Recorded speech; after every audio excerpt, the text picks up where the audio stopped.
तो आइए, ये है पॉल्यूशन का पार्ट 2। पिछली वीडियो में हमने काम भर कर देख लिया था। इसके बारे में पहले से वीडियो पड़ी हुई है, बस फ़र्क ये है कि उस वीडियो में हिंदी में बताया गया है, नोट्स हिंदी में दिए गए हैं। इस वीडियो में उसी के इंग्लिश नोट्स भी दिए जा रहे हैं और साथ ही साथ आपका क्विक रिवीजन भी कराया जाएगा। एक तरीके से आप कम समय में ज़्यादा चीज़ों को जान लेंगे। अब आइए वीडियो को स्टार्ट करते हैं। पिछली वीडियो में हमने पॉल्यूशन देखा, पॉल्यूटेंट देखा, बायोडिग्रेडेबल, नॉन बायोडिग्रेडेबल पॉल्यूटेंट्स देखा, टाइप्स ऑफ पॉल्यूशन देखा और वहाँ पे हमने वाटर पॉल्यूशन को स्टार्ट किया था, उसके बारे में जाना था।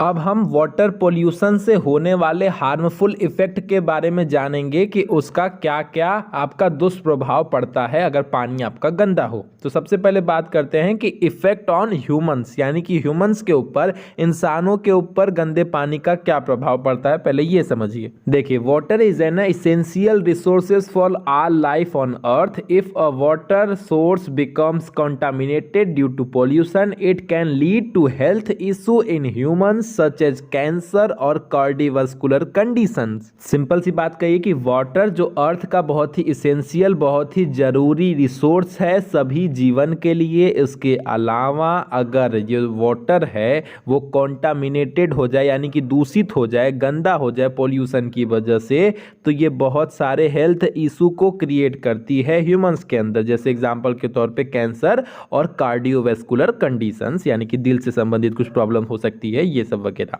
उसके अलावा सेकेंड पॉइंट देखिए, drinking polluted water has many harmful effect on human health, यानी कि गंदे पानी को पीने से इंसानों के ऊपर बहुत सारे हार्मफुल इफेक्ट पड़ते हैं।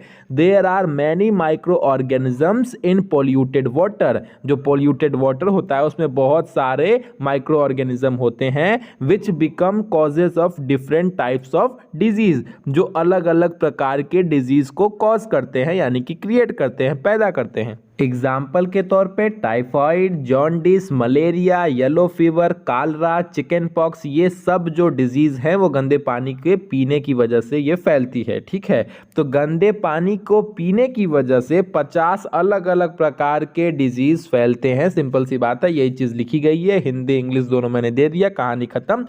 अब बात करते हैं दूसरे टॉपिक की। अगर वाटर कॉन्टामिनेटेड हो, यानी कि पोल्यूटेड हो, तो उसका एक्वेटिक वेजिटेशंस के ऊपर, यानी कि जो पानी में रहने वाली जलीय वनस्पतियां हैं, उनके ऊपर क्या प्रभाव पड़ता है। सिंपली कह सकते हैं कि पानी में रहने वाले प्लांट्स के ऊपर क्या प्रभाव पड़ता है। तो आइए उसे भी देख लीजिए। वाटर जो पोल्यूशन है वो बुरी तरीके से एक्वेटिक लाइफ को इफेक्ट करती है। वो उनके मेटाबॉलिज्म, उनके बिहेवियर, उनके डेथ का कारण बन जाती है, उनकी बीमारी का कारण बन जाती है। क्या? वही आपका वाटर पोल्यूशन। वो उसके मेटाबॉलिज्म को ख़राब करने का कारण बनती है, उनके बिहेवियर पैटर्न में चेंज लाने का कारण बन जाती है, उनकी बीमारी का कारण बनती है और लास्ट में उनके डेथ का भी कारण बन जाती है। The number of micro organism increase very rapidly in polluted water.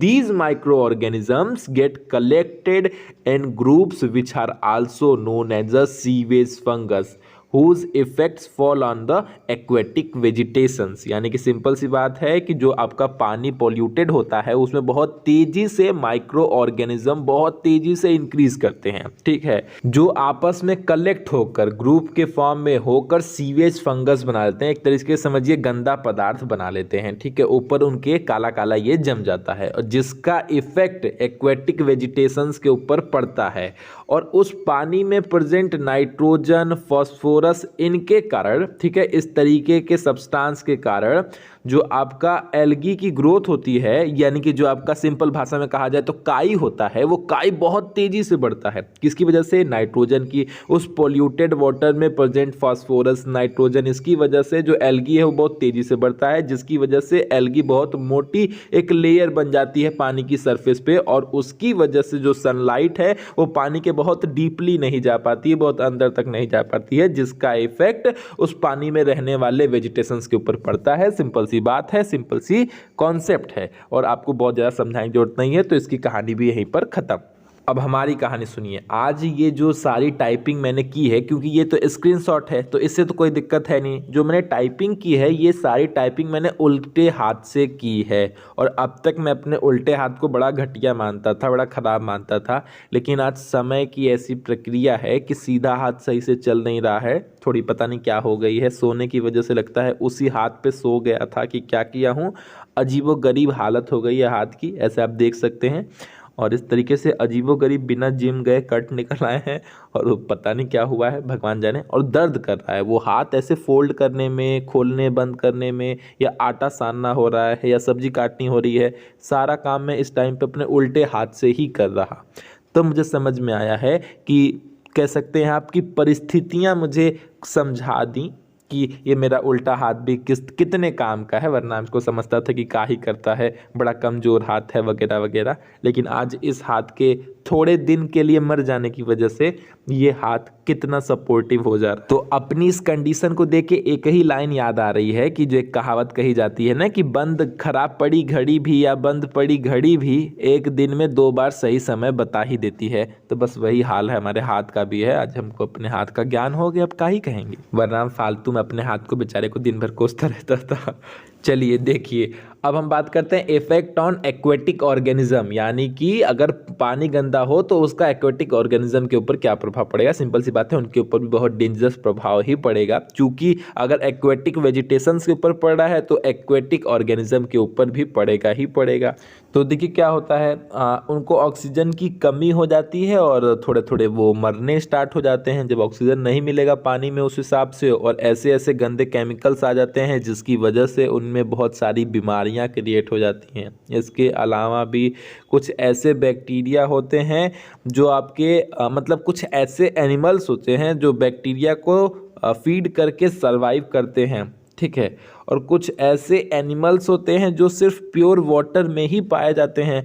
ऐसे एनिमल तो उस गंदे पानी में पूरी तरीके से गायब हो जाते हैं, कहानी खत्म हो जाती है, पूरी तरीके से विलीन हो जाते हैं। तो इस तरीके के इफ़ेक्ट आपको देखने को मिलते हैं जब आपका पानी गंदा होता है और उसका उनके ऑर्गेनिज्म के ऊपर ये प्रभाव पड़ता है। अब अदर इफ़ेक्ट जो बच गए हैं उनको देख लीजिए।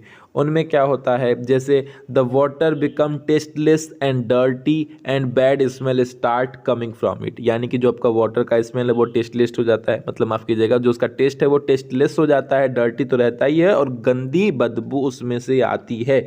और due to the detergent substance present in the sewage water, जो आपका सीवेज जो घरों से पानी आता है और उसमें बहुत बड़ी मात्रा में डिटर्जेंट सब्सटेंस प्रेजेंट होता है, उससे दिक्कत ये आती है कि जो मशीन उसको प्योरीफिकेशन करती है, उसको प्योरीफाई करती है, उसको इसकी वजह से बड़ी दिक्कत आती है, क्योंकि मशीन उसे प्योर करके ही उसके बाद ही आपके नेचुरल बॉडीज़ में, यानी कि जो आपका नेचुरल सरफेस है वहाँ पे छोड़ेगी। जैसे आपको पता होगा तो जान लीजिए, नहीं पता होगा तो भी जान लीजिए। सिंपल सी बात ये है कि एक सरकार के द्वारा एक यूनिट बनाई गई है, बीओडी यूनिट, जो किसी भी कंपनी से जो भी पानी यूज किया जा रहा है उस पानी को जब तक 10 बीओडी तक प्योरीफाई नहीं कर दिया जाए, 10 पीपीएम तक जब तक प्योरीफाई नहीं कर दिया जाए तब तक आप उसको बाहर नहीं गिरा सकते हैं। लेकिन ऐसा कौन कितना मानता होगा वो आपको भी पता है, कोई मानने वाला है नहीं।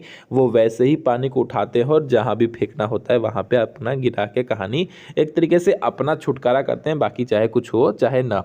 और उसके अलावा जो सीवेज वाटर होता है उसमें बहुत सारी फ्लेमेबल गैसेस बन जाती हैं, जैसा कि आपको जो बाथरूम की टंकी बनती है उसमें एक पाइप डाल के ऊपर छत पर से कहीं ना कहीं से खोल दिया जाता है ताकि जो उसकी गैसेस हैं वो बाहर निकलती रहे, वरना वो गैसेस अगर क्रिएट होकर उसी में पड़ी रह जाएंगी और उनके बाहर जाने का कहीं रास्ता नहीं होगा तो वो अंदर ही अंदर ब्लास्ट कर सकता है। यही सिंपल सा कॉन्सेप्ट है। पहले मैं अपने घरों में देखता था, मुझे समझ में नहीं आता था कि ये पाइप की क्या ज़रूरत है। अब समझ में आता है कि वो पाइप की क्या ज़रूरत है, क्योंकि अगर गैस रिलीज़ नहीं होगी, जो वो सड़ गल रहा है, डिकम्पोजिशन हो रहा है, उसमें जो गैसेस बन रही है वो रिलीज़ नहीं होंगी तो वो वहीं पे फट भी सकती हैं। और कभी कभी ऐसा अंडरग्राउंड जो नालियाँ होती हैं उनमें देखने को भी मिल जाया करता है। तो अब जरा सी बात करते हैं prevention and control method of water pollution, यानी कि ये जो इतनी सारी गंदगी फैला के रखी है हमने पीछे, उसको कंट्रोल कैसे कर सकते हैं यार। सुनिए ना कैसे कर सकते हैं, आइए हम बता रहे हैं। सबसे पहला जो हम उसमें जो आपकी पुरानी वीडियोस हैं उसमें मैंने नहीं बताया है, जलकुंभी नाम का एक पौधा होता है। इंग्लिश में वाटर हैसिंथ के नाम से जाना जाता है और हिंदी में जलकुंभी नाम का पौधा होता है जो पानी में रहता है और वो क्या करता है, जो टॉक्सिक सब्सटेंस होते हैं, जो जहरीले पदार्थ होते हैं, जैसे कि आपका कैडमियम हो गया, मरकरी हो गया, तो वो जो पानी के अंदर घुले रहते हैं उनको वो एब्जॉर्ब करने का काम करता है। तो एक तरीके से देखा जाए तो ये भी तो एक तरीके से वाटर पॉल्यूशन को कंट्रोल करने का ही काम कर रहा है।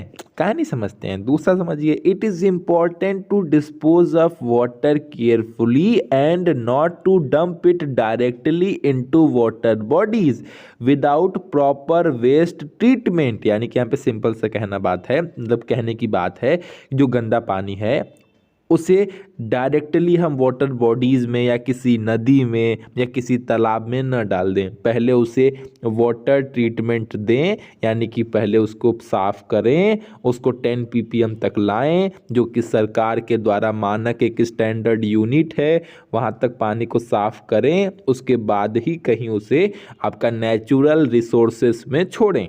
ठीक।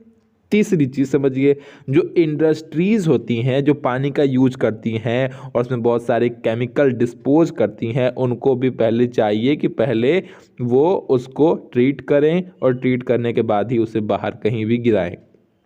चौथा, जो हम फर्टिलाइज़र्स का यूज करते हैं, बहुत सारे ऊट पटांग फर्टिलाइज़र्स जिसमें बहुत सारे केमिकल्स होते हैं, उसकी जगह हमें नेचुरल फर्टिलाइज़र, नेचुरल पेस्टिसाइड्स का यूज़ करना चाहिए, जो प्लांट्स के लिए भी अच्छा होता है, हमारी हेल्थ के लिए भी अच्छा होता है और पानी के लिए भी अच्छा होता है, सबके लिए अच्छा होता है, लेकिन हम करेंगे नहीं। रीज़न है, और वो रीज़न मतलब एक तरीके से कह सकते हैं सार्थक भी है। चीज़ें इतनी तेज़ी से बढ़ रही हैं, कहाँ से हो पाएगा। Lastly, it is better to reduce the consumption of water in our daily activities. यानी कि सिंपल सी बात है, जो हम डेली पानी यूज़ करते हैं अगर उसके कंजम्पशन को कम कर दे तो भी ये बहुत बड़ी मात्रा तक हम पानी को बचा सकते हैं। ठीक है, तो आज के लिए इतना ही। वीडियो पसंद है तो लाइक शेयर सब्सक्राइब करता।